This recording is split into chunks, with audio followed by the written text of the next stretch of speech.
ഹസ്തിനാപുരത്തിലെ രാജകുമാരനായ ചിത്രാംഗദൻ ഭീഷ്മന്റെ സംരക്ഷണത്തിൽ വളർന്നു. ധൈര്യശാലിയും ശക്തനും ആയിരുന്ന ചിത്രാംഗദൻ കുരുവംശത്തിന്റെ അഭിമാനമായി. ഒരു ദിവസം അദ്ദേഹം ഗന്ധമദന പർവ്വതത്തിന്റെ സമീപത്ത് യുദ്ധത്തിന് ഇറങ്ങിയപ്പോൾ ആകാശത്തിൽ നിന്നൊരു അസുരൻ, ചിത്രാംഗദൻ എന്ന പേരുള്ള ഗന്ധർവൻ പ്രത്യക്ഷപ്പെട്ടു. എന്റെ പേര് നീ എടുക്കാൻ ധൈര്യപ്പെടിയോ എന്നപോലെ അതിശക്തനായ ഗന്ധർവൻ രാജകുമാരനോട് യുദ്ധം ചെയ്തു. ദിവസങ്ങളോളം നീണ്ട ആ യുദ്ധത്തിൽ ദേവന്മാർ പോലും ഭീതിയോടെ നോക്കി. അവസാനം രാജകുമാരൻ ചിത്രാംഗദൻ യുദ്ധത്തിൽ വീണു.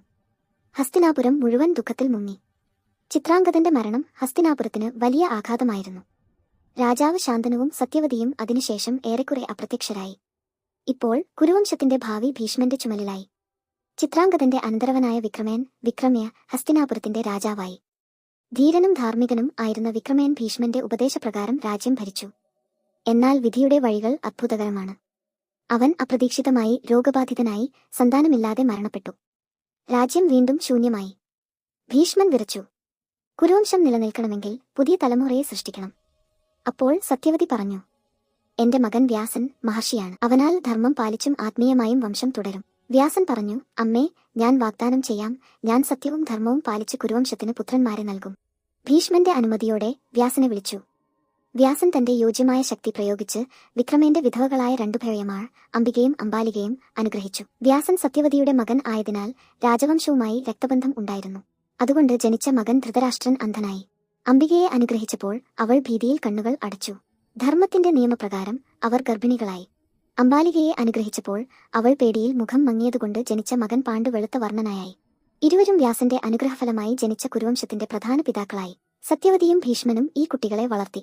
വളർന്നപ്പോൾ ധൃതരാഷ്ട്രൻ ശക്തനായ യോദ്ധാവായി, എന്നാൽ അന്ധനായി.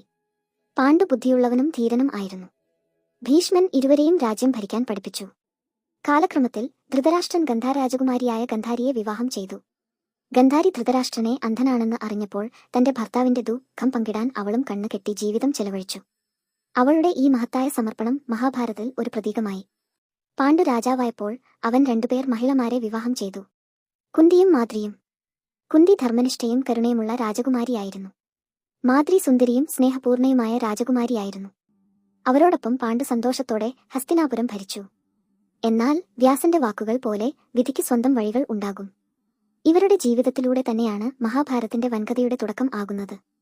ധൃതരാഷ്ട്രന്റെയും ഗന്ധാരിയുടെയും മക്കളായി കൗരവന്മാർ ജനിക്കുകയും പാണ്ഡുവിന്റെയും കുന്തിയുടെയും മാദ്രിയുടെയും മക്കളായി പാണ്ഡവന്മാർ ജനിക്കുകയും ചെയ്യും. ഭീഷ്മന്റെ ത്യാഗം കൊണ്ട് ആരംഭിച്ച വംശം ഇപ്പോൾ യുദ്ധത്തിന്റെ വിത്തുകൾ വിതയ്ക്കാൻ തയ്യാറായി നിൽക്കും.